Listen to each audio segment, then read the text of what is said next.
ஏன்டா முருகேச காலெல்லாம் கழுவ மாட்டியா நீ? காலை கழுவினா தத்துருமா, அதனால நான் காலை கழுவித்தே இல்லை. இப்ப காலை கழுவாம இருந்து பணக்காரன் ஆயிட்டே என்ன? பாயிண்ட்லாம் சொல்லாத, எனக்கு பிடிக்காது. எதனா ஃபிகர் வந்தா பாரு, சைட் அடிக்கலாம். உங்க ஃப்ரெண்டு வரான் பாடுறா. நான் ப்ரோ எங்கேயாவது ஊர் மேல உதவ வாங்கிக்கணும் வந்து உட்காந்துக்கிறியாண்ணா? அட வா புரு, அது ஒரு பெரிய கதை. நாயா கதை அருக்கட்டை நைனா எங்க ஓடி போனா? இதெல்லாம் கேள்வி கேட்கற மாதிரி ஆயிப்போச்சு என் நிலைமை. புரு புரு என்ன ஊரு? இந்த புடவை எங்க வீட்டுக்காரர் நேத்து தாண்டி எடுத்துன்னு வந்தாரு. ரொம்ப நல்லா இருக்குதுடி. இதெல்லாம் உங்க வீட்டுக்காரர் எடுத்துன்னு வர மாட்டாரா? அவனே ஒரு குடிகார பையன், அவன் எங்க எனக்கு அதை எடுத்து கொடுக்க போறான்? யாரு இருந்தாலும் விசில் அடிக்கிறான்? புது புடவை கட்டிருக்கான்ல, என்ன பார்த்து அடிப்பாரு. ஏன் என்னெல்லாம் பார்த்து அடிக்க மாட்டானா? என்ன ப்ரோ என்ன நடக்குதுங்க? கம்முனு. ஹாய், நல்லா இருக்கிறீங்களா? நீ யார பார்த்து விசில் அடிச்ச? பொதுவா அடிச்சேன், ஏன் அடிக்க கூடாதா?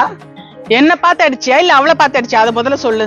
ரெண்டு பேரும் நல்லா சூப்பரா தான் இருக்கிறீங்க, ரெண்டு பேரும் தான் சேர்த்து அடிச்சேன். சரி, ரெண்டு பேர்ல யார் அழகு?